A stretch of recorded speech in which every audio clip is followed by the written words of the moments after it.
So yeah, welcome back to another one of these. So just like we were last lesson, we're going to be doing the kind of most difficult questions that I could find. So I found another 6 or 7 difficult questions.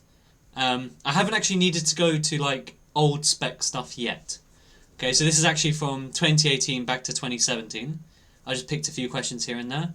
But again, if it's too easy, we're, not next week, we'll do graph transforming next week and graphs in general.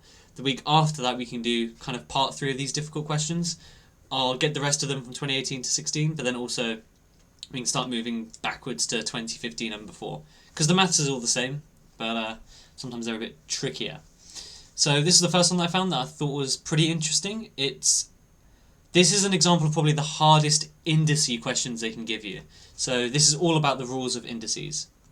Okay, and it's pretty much as hard as it can get, to be honest.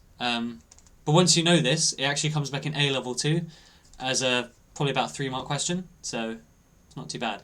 So I'm just going to write this out again because the quality isn't the best.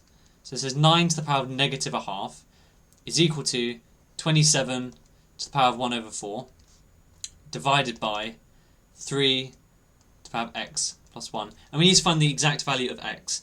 So the way we're going to do this is by essentially equating all of the powers. The problem is we have different bases, right? So we have 3, 27 and 9. So the first step is to find the lowest base that you can, so the lowest common base. Okay, so if I can write 9 in terms of 3 and 27 in terms of 3. Okay? And generally it's going to be either in terms of 2 or in terms of 3. That's all I've seen them ever ask for in GCSE. So it might be like 2, 4 and 8, and this is 3, 9 and 27 because you can write them in terms of 3. So what I mean by that is 3 is obviously just 3 to the power of 1, so we don't need to change it. That's fine. 9 is the same as writing 3 squared, and 27 is the same as writing 3 cubed. So that's what we're going to do first. We're going to sub that in. Now this is where things can get a bit confusing. You need to use brackets, okay? Because 9, this is how we'd write it.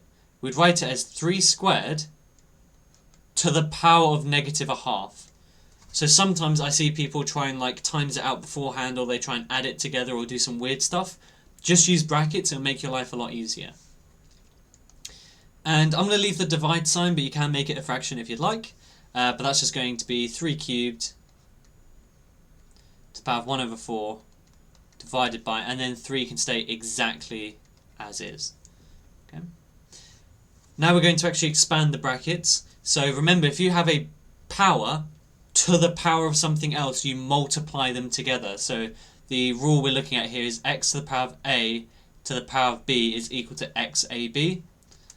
So again, if you don't use brackets, some people like to add or subtract them, which obviously isn't correct in this case.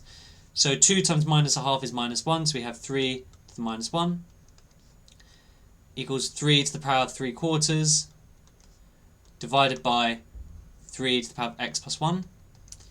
I can bring these two things together because when you divide two common bases, you just subtract the powers. So we're going to have 3 to the power of minus 1 is equal to 3 to the power of 3 quarters minus x. And technically this should also be in a bracket. So let's expand that as well just to make it nice and neat. 3 to the power of minus 1 is equal to, so we'll put 3 to the minus x because we have the minus here, and then we have 3 quarters minus 1, which is minus 1 quarter. Okay, so it's not too tricky, but again the main thing here is, I'd say the first step is obviously making sure the bases are all the same, so this bit on the edge, and then putting in brackets. After that I think it's okay. So what we need to do here is, it's fairly simple. Again, if you know about logarithms, you can use logarithms, but don't worry about that if you don't know it. For GCSE, all you need to know is that the powers should be equal on both sides. So in other words, minus 1 should equal minus x minus a quarter. And from there, it's a linear equation, easy peasy, quite good to do, okay? So add a quarter to both sides, we get minus 3 quarters equals minus x, so then x is just equal to 3 over 4. Okay. Hopefully that's alright. Again, I figured we'd start off somewhat light, but keep in mind, when I talk about the hardest questions, it's also questions that might catch you off guard, right? Like, some people might find this easy, some people might find it really, really difficult. But once you can spot the trick, none of it becomes particularly difficult. Okay, perfect. So again, non-calculator. This is actually a really common question that comes up. I've seen quite a few variations of this, but all of them have the same method. So we actually did something like this when we did the probability questions. Okay. Yeah, exactly. So it's not too bad. So there are only green and blue pens in a box, and here's where we get the information. So I'm going to call green pens X. Since there are 3 more blue pens than green pens, that means blue is going to be X plus 3. More than 12 pens in a box, that won't be useful until the very end, because you'll probably get 2 solutions. Simon's going to take at random 2 pens from the box. Probability that they'll take 2 pens of the same colour. So basically, and this is where some people can make mistakes, is the probability of 2 blues plus the probability of 2 greens equals 27 over 55. Okay, so let's get to it. So getting 2 blues, well, the probability of getting a blue at first is going to be X plus 3. And what's the total number of pens? That might be also a good thing to know. It's going to be X plus 3, the number of blue pens, plus X, the number of green pens, so it's just 2X plus 3. Okay, just in case you're wondering where I got this, get these numbers from. And that's multiplied. Now we need to subtract 1, right? So then we have X plus 2 over 2X plus 2. And that's going to be plus 2 greens, so that's going to be X over 2X plus 3 multiplied by X minus 1 over 2X plus 2. And solving this, there are many, many different ways you can do this. So if you'd like, you can actually times the whole thing through by 2x plus 3, 2x plus 2. In order to kind of get rid of fractions, you can times the whole thing by 55. You know, you can do a lot, but for now, I'm going to times it through by both of those things because, yeah, no one likes fractions. And that will get rid of all of my fractions, and so I'm left with this. X plus 3, X plus 2, plus X, X minus 1, equals 27 over 55. 2x plus 3. Could you have factorized? So, I factorized what? Just so, oh, as in taken out the denominator and put it at the front. Yeah. So I could have made this outside the brackets and made put it, but it'd be 1 over. Yeah, it would be 1 over, which is a bit weird, but you can do that. That's completely fine. So what would the best thing? You know, timesing by 55 might be the best thing to do as well. Which means we're gonna have to do some mental maths. Yay. Okay. I'm gonna times through by 55 as well. Because when you start expanding and you have fractions, it's so easy to make a mistake, and it's a massive headache. Yeah, that's fine. Took me a second there.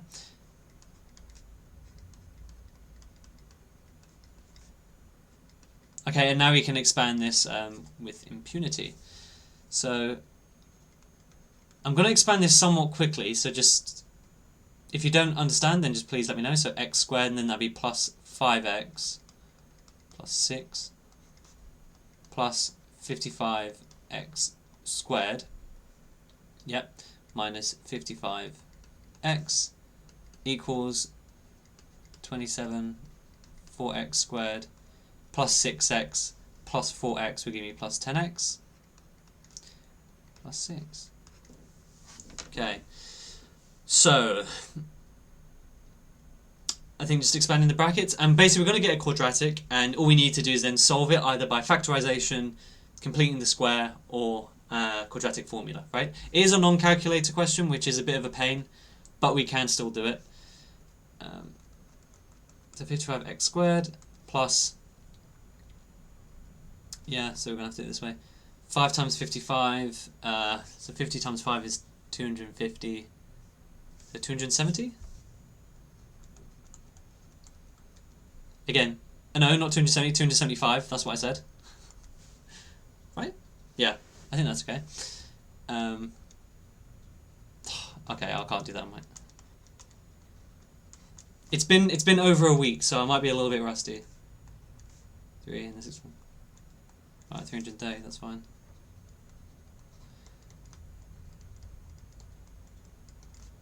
But please check what I'm doing, because we'll know I'm prone to mistakes. 108x squared.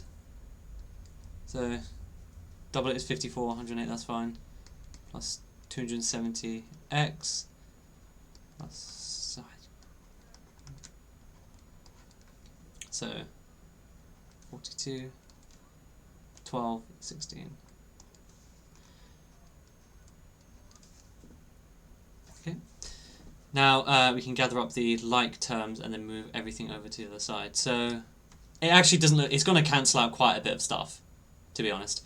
So 55 plus 55 is going to give me 110x squared. 275 minus 55 will give me 220. And then plus 330 equals the same thing. By the way, just so you know, I am doing this intentionally quite slowly, just to make sure everyone's following along, because again I do upload this afterwards as well. I say everyone, but I think it is just you, Evie, at the moment. So yeah, minus 108x squared from both sides. That'd be minus 50x. And 330 minus 162. Oh my goodness. Alright, you know what? It might take me a second, I promise. So 2, 1, so that'd be 8. Yeah, okay, good. Oh dear. Okay. Exactly, committed. And then you just need to solve this. So we can actually divide the whole thing by 2, right? Because these are all even numbers, which makes our life ever so slightly easier. And then plus, that'd be 84 equals 0. So we can either shove it in brackets, or we can use quadratic formula. Let's try and think of two numbers that multiply to 84, but will add to minus 25. So there's 42 and 2, but that won't work. 22 and... Oh, that's close. 22 and 4 doesn't work. Oh, you're right. 4 and 21. Yeah. I said 22 for some reason. Yeah, that's 100% right. There we are. Thank you, Evie. Appreciate it. X minus 4. X minus 21.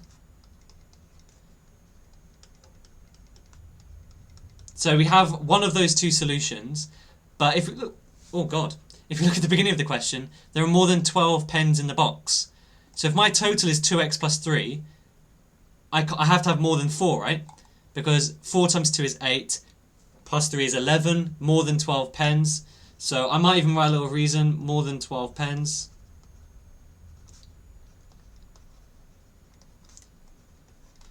Now, they've never done this in the past, but keep in mind, don't just pick the bigger number, because technically speaking, they could have said there are no more than 20 pens in the box, right?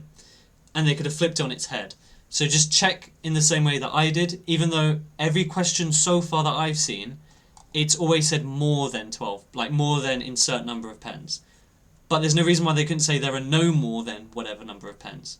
So just keep an eye on that, because they need to throw in something different this year. I guess, you know, this academic year. Okay, some geometry. So, it looks complicated. I'm hoping, Evie, you're going to find this a bit of a challenge. I'm hoping. But essentially we have two circles that are overlapping and a big triangle in the middle. We need to prove that CAB and ABC are equal. So CAB is this angle and ABC is this angle. Okay? Now, what I might want to do is actually Okay. We may need to use 2 different colours, that's totally fine, I can do that. So, this is a bit tricky, but we have A, B, R and P are points on one of the circles. So what I'm going to do is I'm going to A, B, R. Now the reason why they've told you that it's points on one of the circles is because these are cyclic quadrilaterals. Because they're made up of points on the circumference of a circle. And they also say A, O, R and C. So A to O to R.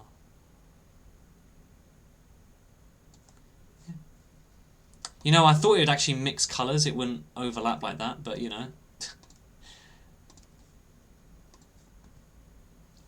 They're not equal, they add up to 180. But good, you're thinking on the right track. Sums to 180, good. So the point here is that both quadrilaterals are cyclic. Okay? So that's the trick.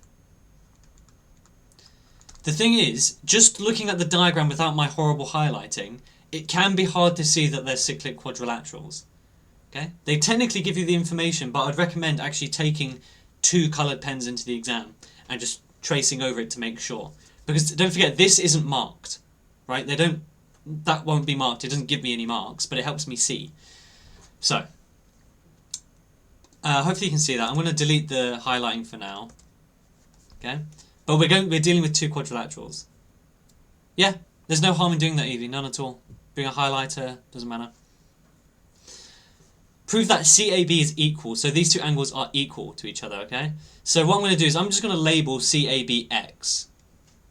Right? Because I don't know what the value is, just X. Now, okay, here's what I would do. I'm going to make this a cyclic quadrilateral. Good. So that thing here is now a cyclic quadrilateral. It looks ugly because I can't draw. But what we can do, actually, it might be easier if we delete this one line here. Right?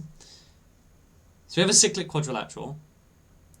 Now, what we're going to do is the opposite angles in a cyclic quadrilateral add up to 180. Perfect. Well done, Evie. I was going to get to that in a second. So both of these are the radius, or radii. So these 2 angles on the bottom here are actually equal to each other. So Rob is equilateral. Perfect.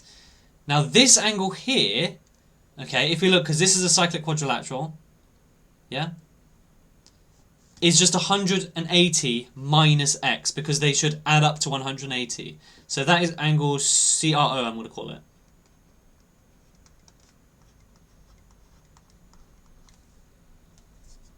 Right? Because again, opposite angles add up to 180. So, this angle here, I'm going to call it ORB,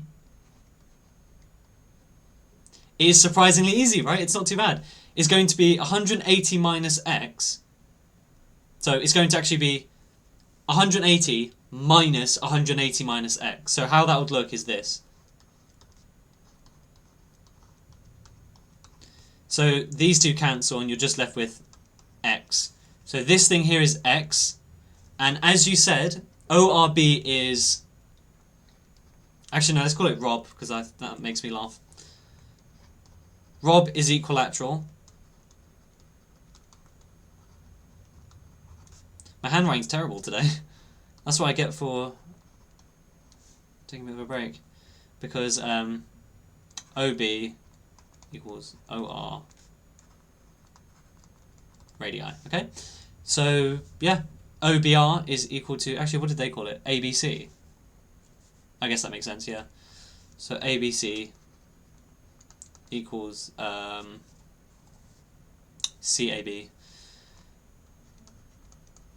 Yeah, surprisingly easy, right? But it's seeing what they're talking about. That's the tricky part. To be honest, maths is surprisingly visual, right? Especially as you move into more and more advanced maths. If you can see what you're doing and visualize it, it becomes a hell of a lot easier. In fact, A-level maths, a 6th of your overall grade, right, is mechanics, and mechanics is all visual. And once you can see it, you will then get 100% in the test. 100%. It's hard, but you will get 100%. So this kind of stuff is extremely visual. This one I didn't think was too tricky, but some students might find it a bit long. So straight line L1 passes through the points with coordinates 4, 6 and 12, 2. Another line passes through the origin, has a gradient, okay? So basically L2, remember y equals mx plus c? So the line L2 is just y equals negative 3x. There's no plus c because if something passes through the origin, its y and x intercept is 0, 0. Okay, that's perfectly fine. L1, we need to actually work out the equation of a line. There's two ways that I know this. The first way is they've given me information to work out the equation of a line, which means I probably need to work it out. The other reason is that when lines intersect, their x and y values are the same. So you can equate the two equations. Okay. So first thing we need to do is work out the gradient. So m is just the change in y over the change in x. So 2 minus 6 over 12 minus 4. So that's minus 4 over 8, which is minus a half. And then you can just sub in the values and do it that way. So you can either use y minus y1 equals mx minus x1, or you can just use y equals mx plus c. So y equals minus a half x, plus whatever the c value is. Then we pick a coordinate. So we have x equals 4, for example. Y equals 6. So we have 6 equals negative a half 4 plus c. So we have 6 equals minus 2 plus c. So c must therefore equal 8. Okay, that was crazy. Y equals minus. So now we have our two equations. All we need to do is equate the lines. Okay.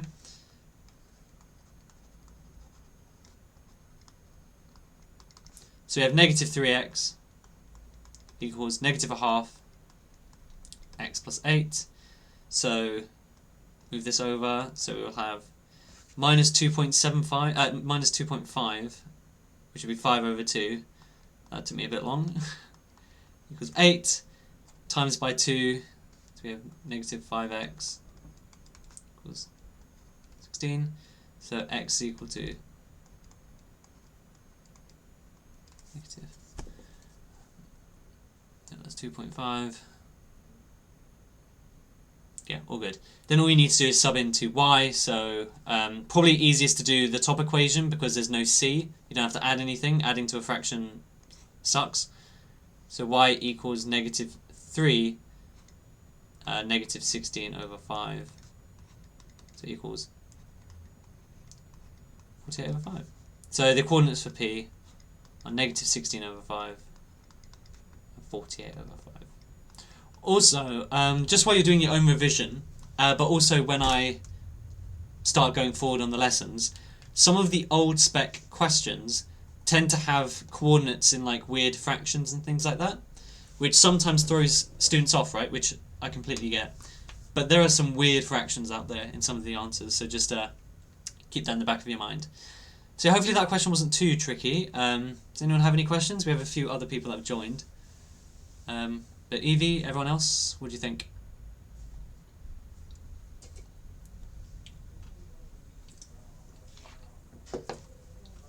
Cool. Perfect. Now this was a fun question.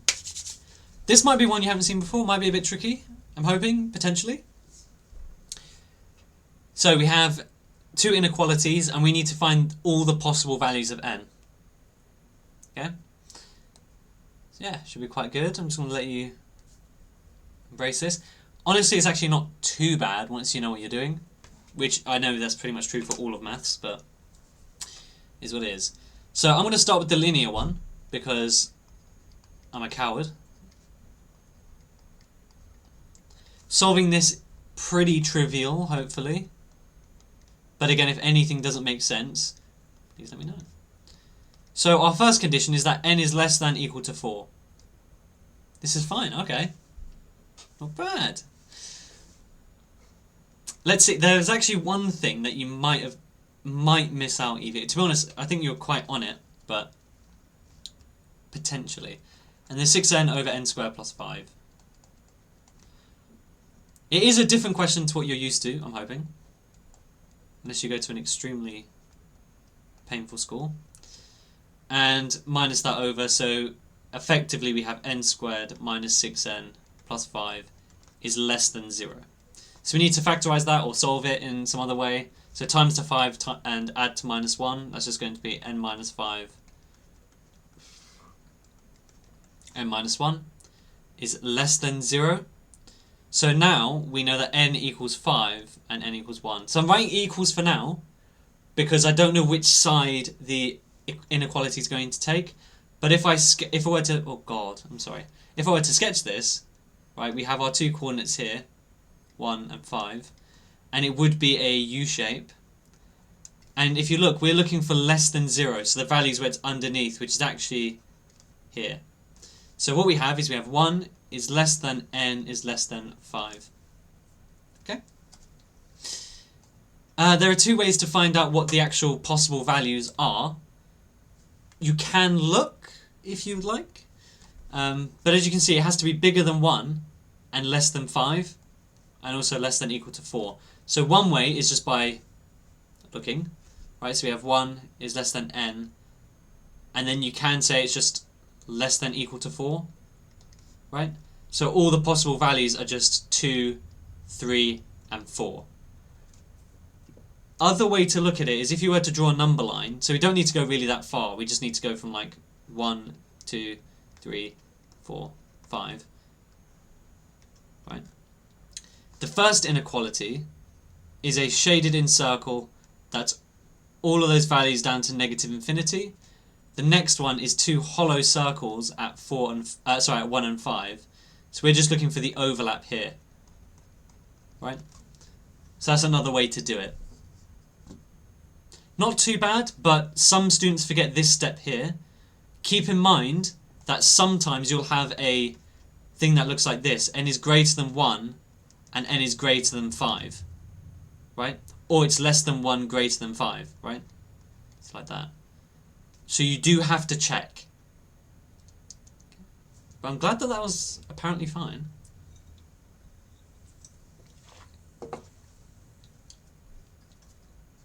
Okay. So Evie, was that was genuinely completely fine then? This kind of thing comes up in A level again as well. And students always forget to draw the graph out and make sure that they're seeing the right thing. Okay. Sounds good. I believe I have... You know what? I think I underestimated you. Yeah, I only have like 2 more questions. Oh dear. I think I underestimated you. I thought it'd take longer to do these. But fair enough. This is non-calculator. I want to see your reaction. Well, not see it, but what do you think so far, Evie? Is this another easy one?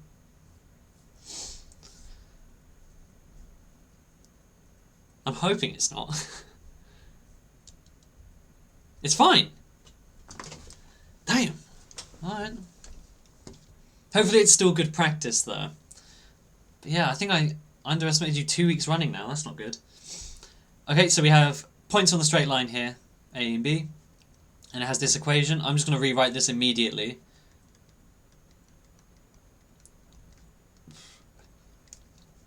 In y equals mx plus c. And at this point, AE equals AB, so we need to find an equation for m. Okay. Annoyingly, Evie finds this easy, but using this equation, we can work out the coordinates of E and also B, which is going to be useful for us. So, the coordinates for point E are just the y-intercept value. So we know that this is 0, 6. B, slightly harder to find out. All we need to do is sub in y equals 0. So 0 equals negative a half x plus 6. So move that over to the other side, you get negative 6 equals negative a half x. So x must equal 12. So this coordinate here is 12, 0. Now, what they also tell us is that AE equals EB. So the distance between E and B is the same as the distance between E and A. So to go from E to B, I've added 12 to the x value, so I'm going to take away 12 from the x value for A. Right? Because they're equally distant. Likewise, I've gone down 6, so I'm going to go up by 6. So negative 12, 12. Maybe I underestimate myself as well. So now for the equation M, well, what we have so far is that since, another thing you need to know as well, is this is perpendicular, right? Which means negative reciprocal is going to be the gradient. So negative 1 over minus a half, right? Other way to think about it is flip the fraction, make it, and then change the sign. What's so good? Yeah. I think I really did underestimate both of us. We were like halfway through the lesson, man. I really thought... Yeah, the question's pretty good. I actually thought it was quite enjoyable. Well, not enjoyable, but it's more interesting than some of the stuff they make you do. Yeah, cool. So we have that. So now all we need is a coordinate, but I kind of jumped the gun and already found the coordinate. The coordinate, which was point... It was A. Dang it, okay. So we have x equals minus 12 and y equals plus 12. So we have 12 equals negative... Ooh, I forgot to put the minus there. 24 plus c. So c is just equal to 36. So my equation for y equals 2x plus 36. I realised I did jump the gun once again. So the minus 24 comes from the fact that there's a 2 in front. 2 times minus 12 gives me the negative 24. Yeah. Again, I think that's quite an interesting question. Certainly different, I hope. But pretty good. Evie, can I ask, have you done like all of the past papers from like most of the exam boards until 2015?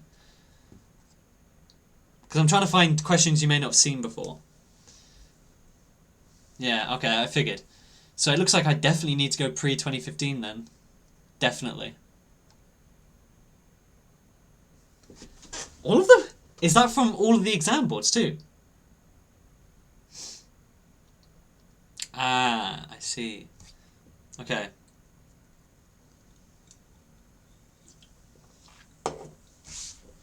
Well, I'm still working on that, you know, that predicted paper thing that I made. Edexcel papers scare you, really? I feel like Edexcel and AQA are very, very similar. They're not much different at all. Not at all. Wait, do you recognise these questions?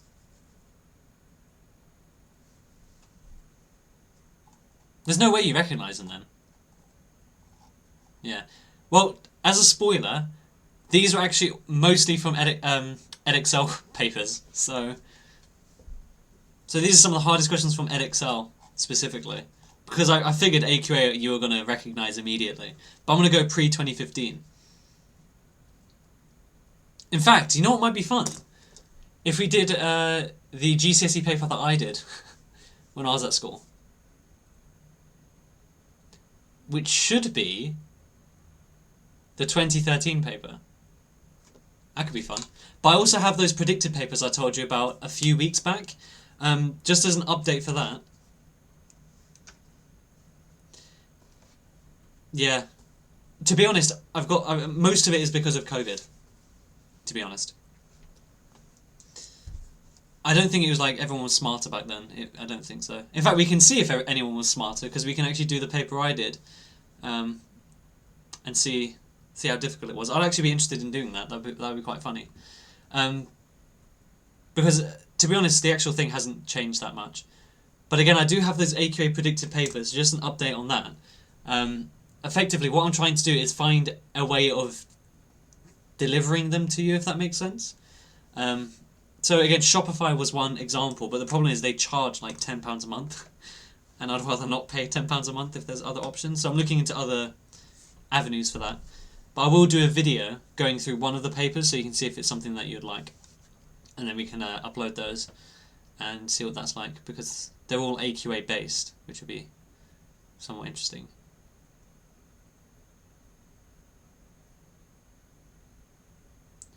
Charge for Google Doc and then print it off.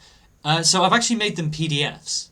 So they're proper, like you know when you go and get a past paper from like the AQA website or whatever. That's literally what it will look like. Because I had to design it in something called Figma, which is like a graphic design thing. So yeah. Yeah, so basically what you'd do is you'd download it, or like however we're going to do it. And yeah, you'll be able to download it, print it, edit it, do whatever you want with it, to be honest. Which would be quite good. But I will record at least one on YouTube, and that way you can see like what it's kind of like. Yeah, so it's, the second that I figure that out, it's going to be fine. But I've gone to a bunch of different companies, and they all want charging. But there's one that basically just wants commission, which is what I'm looking at. But I'm making sure that they're not dodgy, because I'd rather you guys not get like scammed or something. But I think it should be okay. But yeah, expect that soon. I think I'll release the video and at the same time as when I upload them, and that way you can get them straight away if you think that they look good. But yeah, that was a massive detour. Okay, and this is the kind of the last major question I have. Geometric sequences. So should be fairly good. This is actually missing from the last few past papers because they actually took it out because of COVID. But it is technically on your spec. So keep that in mind. So they could bring it back this year. But the last 2 or 3 past papers won't have it in there because they removed it from the spec to make life a bit easier for people. Hoping this might be a bit tricky. A little bit? Just want to get your reaction quickly just to see if it is somewhat useful. So yeah, geometric sequences, we'll see, yeah we'll see. So given that we have root x minus 1, 1, and then root x plus 1 are the first 3 terms of S, the sequence, find the value of x. So with geometric sequences, the most important thing to remember is that they're related by a common ratio, right? So basically, you multiply by the same thing each time. So for example, if I doubled each time,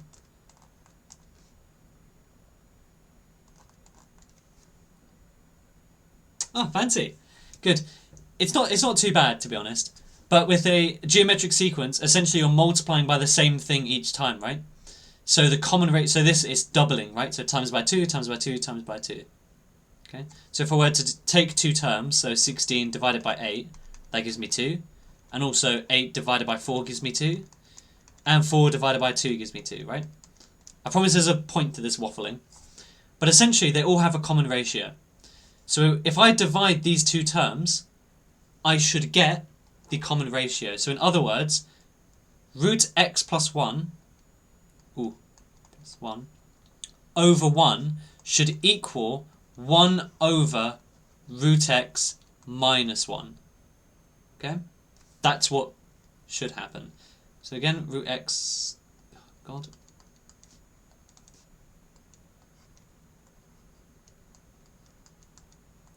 And again, that's because every geometric sequence has a common ratio between the terms.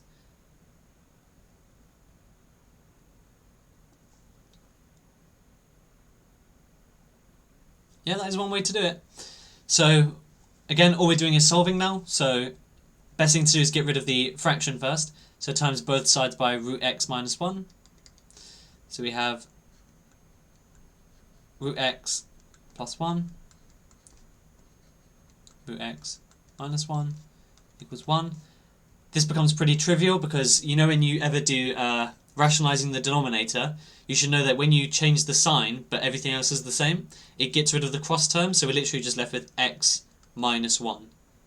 right, equals 1, so then x is just equal to 2. So not too bad.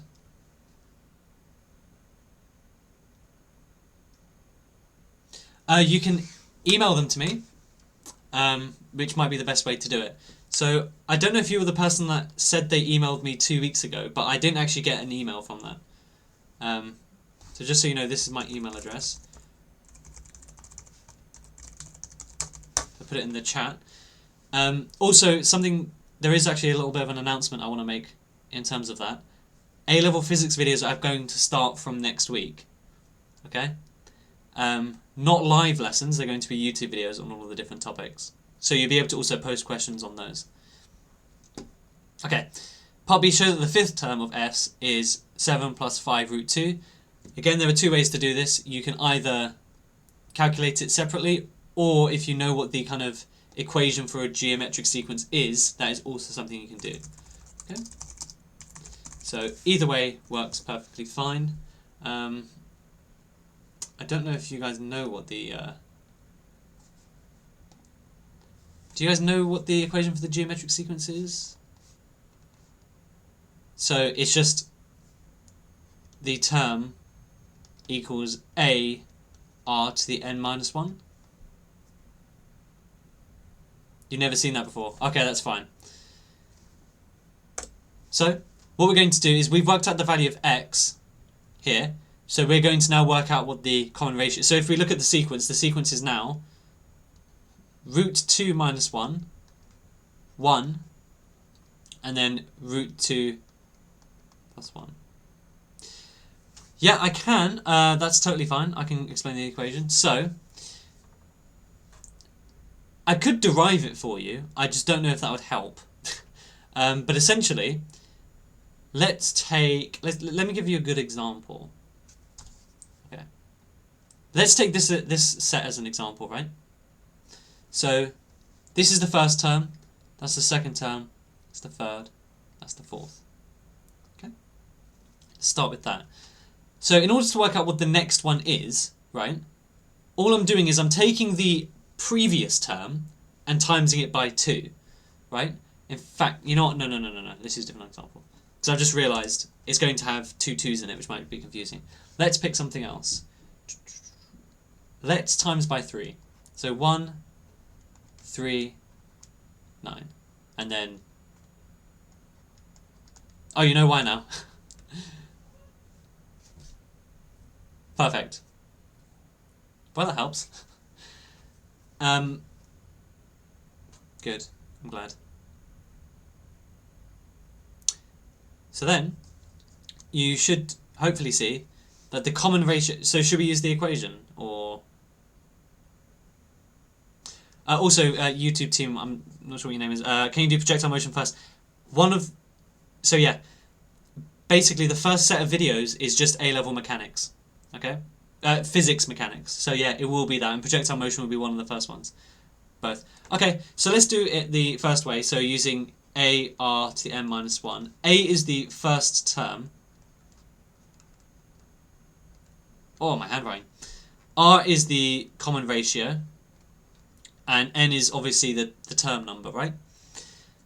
You know what? In this case, it might not be good to use. Because I've just realised we're going to have... yeah. This is actually much harder. This is a lot harder. I'll show you why afterwards, but let's start with this. Let's start doing it this way. So the common ratio, like I said, all you have to do is take the first, one of the terms and divide it by the previous one. So the common ratio is just root 2 plus 1. Yes, I'm starting with AS level physics. Don't worry. It will go in order of spec, essentially. Okay, so root 2 plus 1. So to get to the next term, we need to times by root 2 plus 1. Okay? So the fourth term is going to be root 2 plus 1 times root 2 plus 1. Yeah? So root 2 times root 2 is 2. Then we have plus, it would be 2 root 2 plus 1. So we have 2 root 2 plus 3. Okay, so that's the fourth term here. Now to work out the fifth term, we times again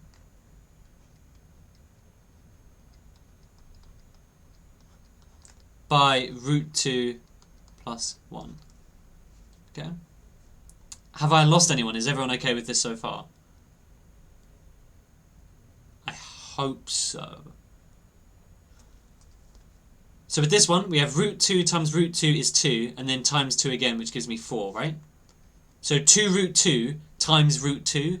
The root 2 and root 2 become 2, so it's 2 times 2 is 4. Then we have plus 3 root 2, or plus 5 root 2 in total, right? We have plus 3 root 2, plus 2 root 2, and then lastly, plus 3. And that leaves us with 5 root 2 plus 7, which is exactly what they said. Well, actually, no, what they said was 7 plus 5 root 2. Okay? Which is the, what they're asking, okay? So, if you're interested, I can show you why this is going to be an absolute pain, if you hate me. But you can probably already imagine why, I'm hoping, potentially. If I sub this in, my first term is root 2 minus 1. My common ratio is root 2 plus 1. And n minus 1 is going to be 5 minus 1, so it's to the power of 4. So essentially you have to expand 5 brackets. Which isn't fun. But you will definitely get this ending, because if you actually look at what I've done, I've actually just expanded the brackets over and over again, right? So it is the same thing, it's just that this is an absolute pain in the neck. Hang on a minute. This is a calculator paper.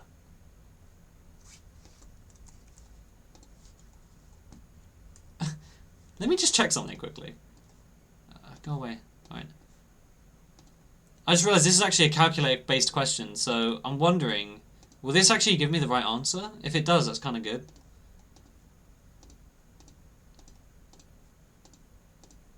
No, it won't. Yeah, never mind.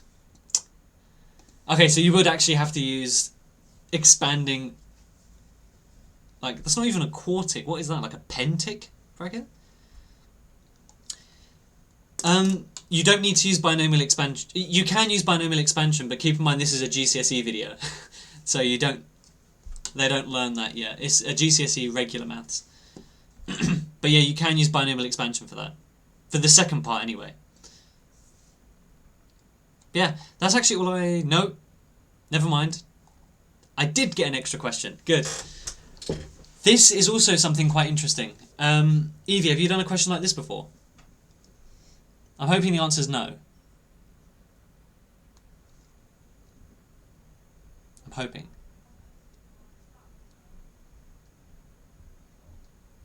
Sort of. Okay. There are actually 2 ways to do it. 2 ways. So, I'm just going to quickly remind everyone what a tangent is, right? Let's pretend that crosses for a second. So, funny you've mentioned that. I do have a Discord server, but I haven't fully set it up yet. But, if that's something you guys would be interested in, I've actually already started working on it, but it's kind of fallen to the wayside. But if you're interested in a Discord, I was going to wait until the channel got a bit bigger, because at the moment I think there would be like 2 people in it. Including me. I'm kidding. So yeah, tangents only cross the circle once. So there should only be one solution for these 2 being equal. Right? So what I'm going to do now is I'm going to just quickly do this. And then sub it into here. And now this is where there are 2 very interesting ways. So, yeah, basically, Evie, basically it's a simultaneous equation. But there is something else we can do.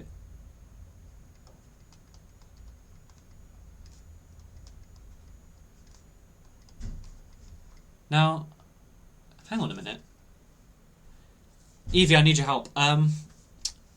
Do you guys learn about the discriminant in GCSE? I've been making a lot of A-level content recently, and A-level and GCSE specs are blending together at the moment. Do you learn that? You don't? Okay. Then never mind. There's one way to do this.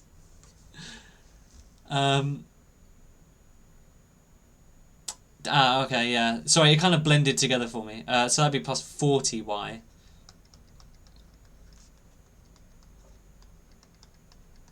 Okay. 5y squared, plus 40y, and then plus 80 equals 0. Let's divide everything by 5, make our lives ever so slightly easier.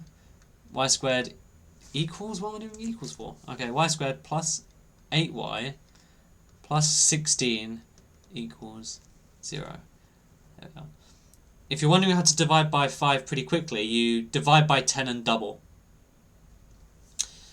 So YouTube team, because I'm pretty sure you're in A-level, if there's one solution, you can say that b squared minus 4ac equals 0, and you can solve the equation much faster. But for this case, we're just going to factorize. So looking for two numbers at times, 2, 16, and add to 8, 4 and 4 would make sense, right? Now, there is actually a reason why I knew this a lot faster, right? Obviously, it's quite obvious, but keep in mind, because they're both the same solution, because I know there should be one solution, I know for a fact that the bracket should be squared, right? So my last line here would be one solution means it's a tangent. I've seen your question, by the way, give me 1 second. Means it's a tangent. So, really good question in the chat. How do you know it has one solution? Well, with a tangent, the very important... I can't have a tangent that does this, right? It has to only touch the circle once, which means the circle and the line intersect once, which means when I substitute this in, there should only be one unique solution. Technically, there's two solutions, right? But there's only one unique solution. Okay?